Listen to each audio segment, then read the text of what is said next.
Livre des Proverbes, chapitre 29. Un homme qui mérite d'être repris et qui raidit le cou sera brisé subitement et sans remède. Quand les justes se multiplient, le peuple est dans la joie. Quand le méchant domine, le peuple gémit.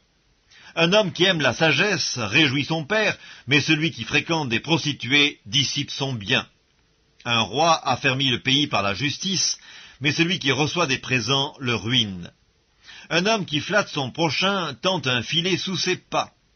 Il y a un piège dans le péché de l'homme méchant, mais le juste triomphe et se réjouit. Le juste connaît la cause des pauvres, mais le méchant ne comprend pas la science. Les moqueurs soufflent le feu dans la ville, mais les sages calment la colère. Si un homme sage conteste avec un insensé, il aura beau se fâcher ou rire, la paix n'aura pas lieu. Les hommes de sang haïssent l'homme intègre, mais les hommes droits protègent sa vie.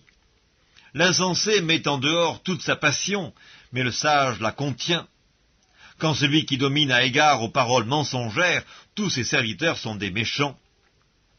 Le pauvre et l'oppresseur se rencontrent, c'est l'Éternel qui éclaire les yeux de l'un et de l'autre.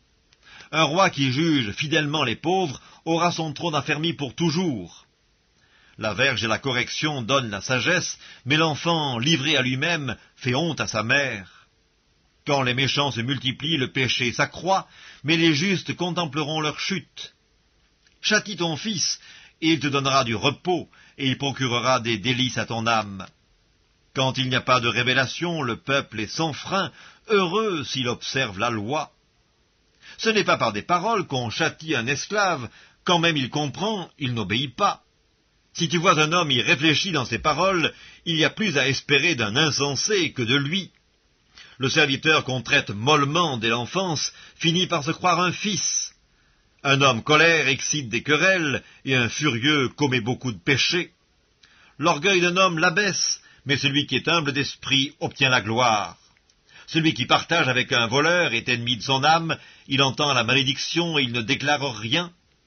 La crainte des hommes tente un piège, mais celui qui se confie en l'Éternel est protégé. Beaucoup de gens recherchent la faveur de celui qui domine, mais c'est l'Éternel qui fait droit à chacun. L'homme inique est en abomination au juste, et celui dont la voie est droite est en abomination aux méchants.